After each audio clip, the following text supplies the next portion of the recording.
اللہ اکبر، اللہ اکبر۔ کیا اللہ کے رسول کی طرف کو بھی ضائع کر دو گے؟ کیا ان کے سامنے اپنے آپ کو اس طرح رسوا کرو گے؟ کیا حضور پاک صلی اللہ علیہ وسلم اس عالم میں ایسی فکر کیے ہوئے ہیں اور ایسی نگرانی فرما رہے ہیں؟ بلا شبہ یہ بالکل درست ہو سکتا ہے، ان کا رشتہ اپنی امت سے ٹوٹا نہیں ہے۔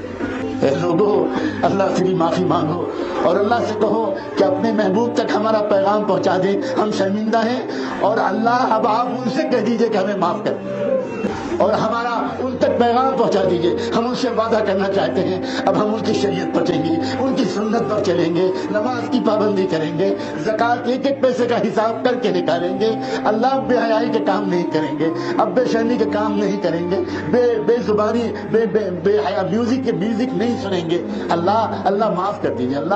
اللہ آپ اتنے پیارے، آپ ہماری اتنے گناہوں کے باوجود اتنی نرمی کر رہے ہیں ہمارے ساتھ، اور کوئی ہمارے لیے سفارش کر رہا ہے؟ اتنا مہربان رب اور اتنا پیار کرنے والا رسول اور وہ ایسی ناقدری امت۔ اللہ ہم شرمندہ ہیں، ہم شرمندہ ہیں۔ اللہ آپ ایک نظر ڈالیے اس مجمع پر، سب رو رہے ہیں، اللہ سب شرمندہ ہیں، سب کا سر جھکے ہوئے ہیں۔ اللہ معاف کر دیجیے کہ بس اب زندگی بدل جائے، اب زندگی بدل جائے۔ اللہ بس اب زندگی بدل جائے گی۔ اب مسجدوں میں صرف بوڑھے فجر کی نماز میں نظر نہیں آئیں گے، اب مسجدیں نوجوانوں سے بھری ہوئی نظر آئیں گے۔ اب نوجوانوں طے کر لو کہ اپنے ماں باپ کا دل نہیں دکھاؤ۔ میں نوجوانوں تم سے کہتا ہوں، یہاں سے اٹھنے کے بعد پہلا کام کیا کرنا؟ اپنے بوڑھے ماں باپ کا پیر پکڑ کے معافی مانگ لینا۔ بہت دل دکھایا ہے، آج کل کا فیشن ہو گیا۔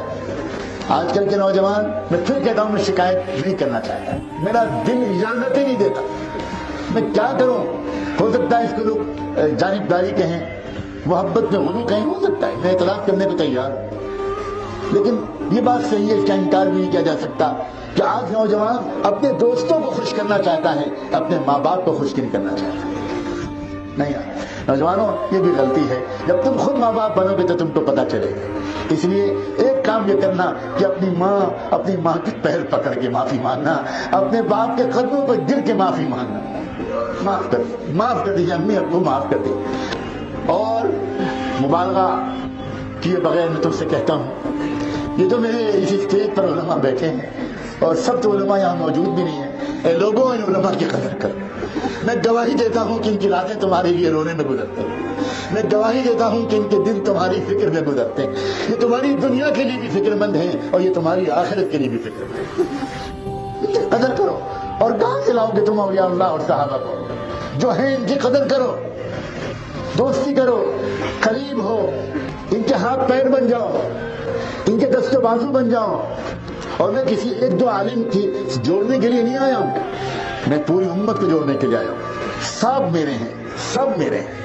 تم کو جو عالم اچھا لگے، تم کو جو اللہ والا اچھا لگے، تم کو جو مفتی اچھا لگے، تم اس کی قدر کرو، اس کے ساتھ بیٹھ کر دین سیکھو۔